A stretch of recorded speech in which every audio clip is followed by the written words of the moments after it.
So I turned off the stupid Ducks game because it was boring. Yeah. And I turned on the Oregon State game. Well, it's not boring, but I wanted to see. Oh, it's definitely not boring. No, it's not. I wanted to see what they were bringing to the table, and boy, I tell you, they are like the Savannah.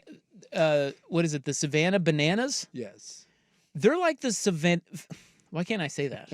Savannah Bananas. They are like the Savannah Bananas of football. Yeah. It's like a circus out there. Fun fact: 2 games in, would you care to guess 6? how many extra points? 27. Have gone 0 through the uprights. Oh, they've not made one yet. They have not made one. So they had 6 false starts. Yeah. They could not. They don't have. They're just a long snapper away, is what I'm hearing. Yeah.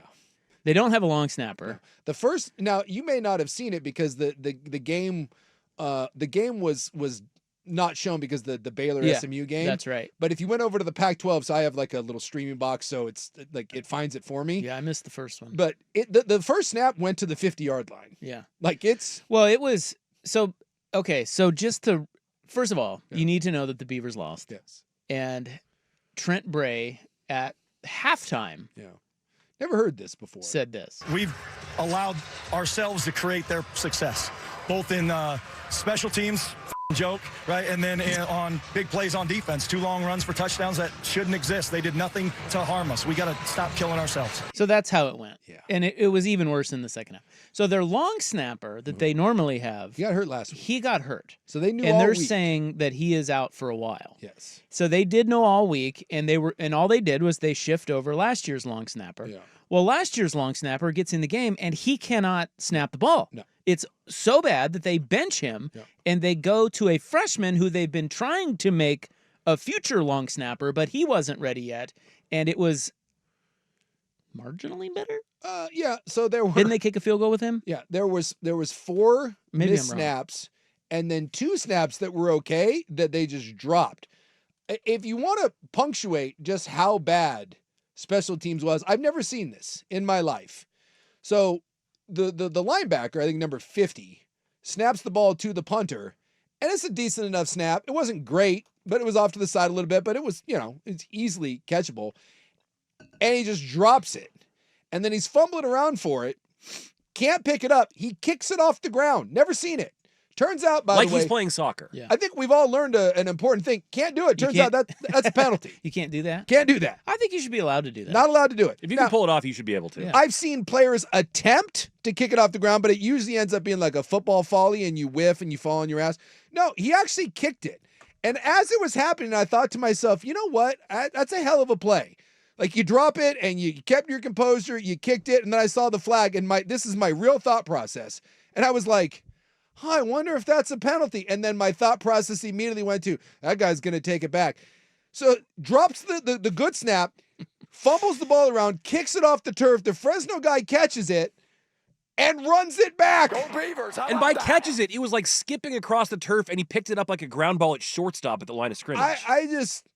I've never seen anything quite like it. Dude, it was really bad. It's unbelievable. If you guys didn't see him, it was really, really bad, and it's embarrassing. Yes. And Bray knows it. Yes. Hence And the special teams are an effing joke. Yeah. Well, I'm glad he said that. Honestly, I think that's better that he was so pissed off that he couldn't control himself. Yeah. For the halftime interview, I like that better than if he came out and was like, "Well, we just need to clean up some," this. But the problem was in week 1 against Cal, they looked so ill prepared. Well, I know he's terrible. Look, I'm getting to the whole point here is that Trent Bray sucks, and it's pretty obvious, and I don't know what Scott Barnes should do about it other than freaking get rid of him now. Yeah. But my point is, at least at halftime, he was so viscerally pissed that he couldn't control his F. I like that part of it. Yeah. That's better than just, we got to clean some things up. That they were so bad. Yeah. This was in the first half. This is one of their offensive linemen who got called for another. I mean, how many penalties did they have? A lot. They had 6 offensive procedure. They had 6 false starts just on their own. But at home. I don't even know how many other penalties they had. It seemed like a million. But here was a hot mic moment with the offensive lineman who got called. Holding offense, number 64, 10-yard penalty. It seems to be the common opinion here. That resonated through the whole through the whole And stadium. you know what's sad is God. this was a winnable game. Well, yes. They They out- still almost won. They outplayed Fresno State because if you didn't see that, it ended up being 36-27, but the final one was a pick six.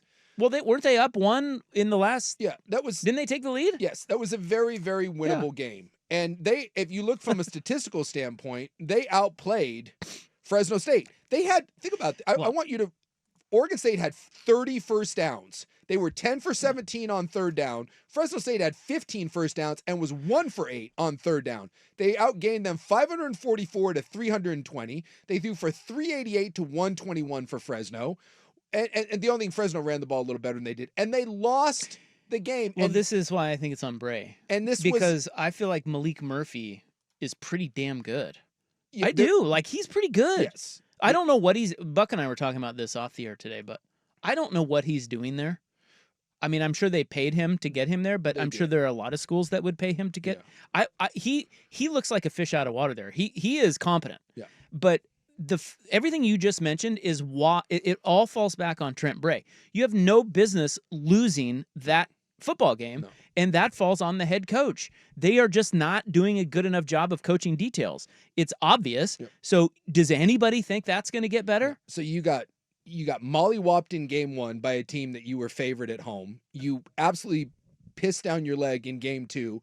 No one's showing up to the games. You have now had Angie over at Beaver Blitz, who's the most positive Beaver fan known to man, wrote a scathing piece. The guy that runs the digital dam that helps with their NIL, he quit and put out a letter asking anyone in the administration to do something about this. Nick Daschle, who writes for the Oregonian, he's been saying give it time, wait, and on Saturday he said, all right, you unload, it's fair to do so now. So I do my little West Coast Bias podcast. We do it Monday and Friday with me and Nemec, and Nemec was talking about what he's heard from inside the program and how like Trent Bray is not liked by high school coaches and how he's really rubbed people the wrong way and some of the recruits.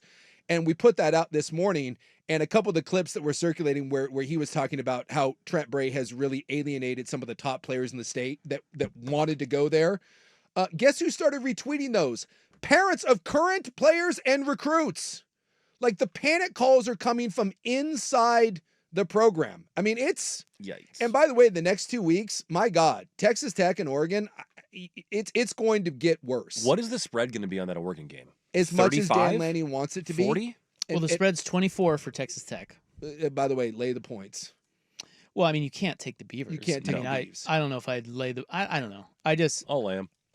Yeah. So I mean, you're probably safe, but I don't know. It's just really, I'm serious. I just don't know why you continue on with Trent Bray based off what you're saying, based off what we're seeing. It's embarrassing, and it's like it shouldn't be that bad. Look, I get it. They've had a rough go the last several years.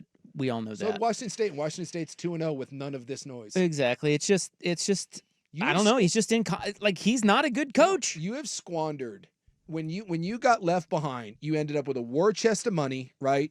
And you at least had an advantage seemingly over the programs that were going to be joining your conference, with the exception of maybe Boise State. And in less than 2 years, you have squandered away every advantage you have. And now it looks like next year when you start, like, where are you at in that pecking order? It is really, really bad. Also, like Malik Murphy, they paid Malik Murphy $1.5 million, and this is no longer a rumor. This has been confirmed. They took money away from kids on the team. They took NIL money away to pay for Malik Murphy. And when you take money away from kids and give it to a guy, one, that can be hard feelings, but when you come out and you start 0-4 and they're going to be 0-4, it's already bad and it's going to get worse. I mean, Can you fire him and put in Gunderson until the end of the season? And then, I mean, I don't know if they have the money. What's his buyout? Do we know? I don't know.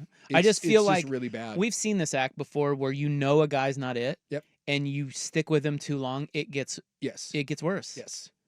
I just don't think you can let them do that much more damage. You got to try to switch it up, don't you? I don't think they'll do anything this year. I think the hope is that you weather this storm that's coming the next 2 weeks, and it's going to get ugly. And then after this, Houston, we'll see. And then the schedule opens wide up. Maybe you try to stabilize, but It's one thing if it was Fresno State wasn't any good. Circle that Lafayette game, boys. It's one thing if it was just an on-field thing and that you were losing, but it's not. It's the preparation, it's the infighting, it's the sniping, and it's what you're hearing in and around the program, kind of the cracks.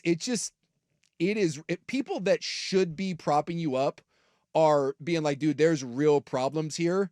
And it's just, I don't know where you go from Oregon State. There's been some rough times in that program's history, and I don't know where rock bottom is, but it certainly feels like Oregon State's feeling around right now to see if they can find it. Preview of my stock watch.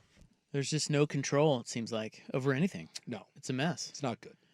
And I don't really get why I guess playing time, but you give him 1.5. Surely there's another school. I mean, wasn't he like one of the top quarterback He was good at transfers? Duke. He was good at Duke. Yeah. But he was like one of the top guys. Yeah. So But- I would imagine there's another school willing to pay him Well, that so the much belief money. though was that they wanted Darian Mensah from Tulane over Murphy, and they were going to tell Murphy to walk. They paid Mensah $3 million, and Duke did not want Murphy anymore. That's why he was available. Well, I Otherwise, know. they could have just paid him. I get that. I'm just saying, I would imagine Murphy looks pretty good. Yeah. And I know he was a top quarterback transfer in the portal. Why did he go to Oregon State for 1.5? I can't imagine they were the highest bidder for him. Maybe the deal was that they really, we went into the season, a lot of people saying, hey, with this schedule, maybe Oregon State can do. Last year they were telling recruits with this schedule, they can win 10 games and be a college football playoff team. They were telling that to they recruits. Probably thought that. Well, and I could see why, and maybe but that's why Malik Murphy came. not if you have a head coach that, they can't even kick an extra point. No, Like, what the it's- hell? it's really bad.